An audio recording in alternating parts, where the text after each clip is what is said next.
ಇತ್ತೀಚೆಗೆ ಕಾಂಗ್ರೆಸ್ ನಾಯಕರು ಸಂಘ ಪರಿವಾರ ನಾಯಕರನ್ನ ಹಾಗೆ ಬಿ ಜೆ ಪಿ ನಾಯಕರನ್ನ ದೂರ್ತಾ ಇದ್ದಾರೆ. ರಾಮನ್ನ ಹೈಜಾಕ್ ಮಾಡಿದ್ದಾರೆ ಇವರು ಅಂತ.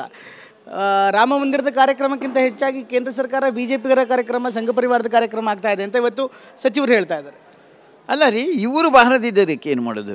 ಇವರು ಬನ್ನಿ ಅಂತ ಹೇಳಿದ್ವಲ್ಲ, ನಾವು ಜೊತೆಯಲ್ಲೇ ರಾಮ ಮಂದಿರ ನಿರ್ಮಾಣ ಮಾಡುವಂಥ, ಯಾವಾಗ ಆವತ್ತಿನಿಂದ ಅದನ್ನೇ ಹೇಳ್ತಾ ಇರೋದು, ಎಲ್ಲರೂ ಸೇರಿ ರಾಮ ಮಂದಿರ ಅಂತ. ರಾಮ ಎಲ್ಲರಿಗೂ ಸೇರಿದವನು, ಯಾವುದೋ ಒಂದು ಪಕ್ಷಕ್ಕೆ, ಯಾವುದೋ ಒಂದು ಜಾತಿಗೆ ಅಥವಾ ಯಾವುದೋ ಒಂದು ಪ್ರಾಂತಕ್ಕೆ ಸೀಮಿತವಾದವನಲ್ಲ.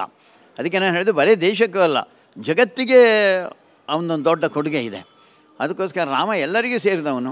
ಯಾರ್ಯಾರು ಜೋಡ್ಕೊಳ್ತಾರೆ ಅವರಿಗೆ ಆ ಪುಣ್ಯ ಸಿಗುತ್ತೆ ಅಷ್ಟೇ, ಇನ್ನು ಉಳಿದವರಿಗೆ ಪುಣ್ಯ ಸಿಗೋಲ್ಲ ಅಷ್ಟೇ, ಎಲ್ಲ ರೀತಿಯೂ ಕೂಡ. ಅದಕ್ಕೋಸ್ಕರ ಅದನ್ನು ವಿರೋಧ ಮಾಡೋದು ಸರಿಯಲ್ಲ.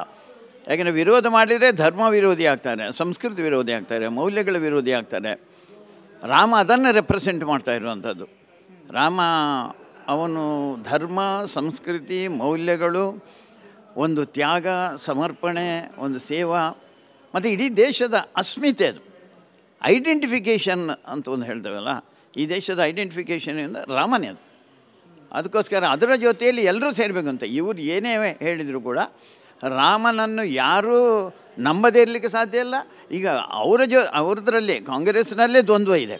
ಒಂದಷ್ಟು ಜನ ನಾವು ಹೋಗ್ತೇವೆ, ರಾಮನನ್ನು ಬಿಡಲಿಕ್ಕೆ ಆಗೋಲ್ಲ ಅಂತ ಹೇಳ್ತಾ ಇರುವಂಥದ್ದು. ಇನ್ನೊಂದು ಕೆಲವು ಜನ ನಾವು ಈಗ ಹೋಗೋಲ್ಲ ಮತ್ತೆ ಹೋಗ್ತೇವೆ ಅಂತ ಹೇಳೋದು. ರಾಮನನ್ನು ಬಿಡಲಿಕ್ಕೆ ಹೋಗಲ್ಲ ಅವರಿಗೆ. ಇಲ್ಲಿ ಮೋದಿಯವರು ಬರ್ತಾ ಇದ್ದಾರೆ. ಮೋದಿಯವರು ಅಂತ ವ್ಯಕ್ತಿಗತವಾಗಿ ಯೋಚನೆ ಮಾಡುವಂಥ ಅವಶ್ಯಕತೆ ಇಲ್ಲ. ಅವರು ನಮ್ಮ ದೇಶದ ಪ್ರಧಾನಮಂತ್ರಿ ಬರ್ತಾ ಇರುವಂಥದ್ದು. ಎರಡನೇದು ವಿಶ್ವ ನಾಯಕ. ಇವರು ಏನೇ ಹೇಳಿ ವಿಶ್ವ ಇವತ್ತು ನೋಡ್ತಾ ಇರುವಂಥದ್ದು, ಭಾರತವನ್ನು ನೋಡೋದು ನರೇಂದ್ರ ಮೋದಿಯವ್ರ ಮುಖದಲ್ಲೇ. ಅದಕ್ಕೋಸ್ಕರ ಅಂಥ ವಿಶ್ವ ನಾಯಕ ಬಂದು ಮಾಡ್ತಾ ಇದ್ದಾರೆ ಅಂತ ಹೇಳಿದಾಗ ಎಲ್ಲರೂ ಸೇರಿಕೊಳ್ಬೇಕಲ್ಲ. ಇದನ್ನು ಅಂಟಿಸಬೇಡಿ, ಬಿ ಜೆ ಪಿ ಅಂತ ಅಂಟಿಸುವಂಥ ಅವಶ್ಯಕತೆಯೇ ಇಲ್ಲ.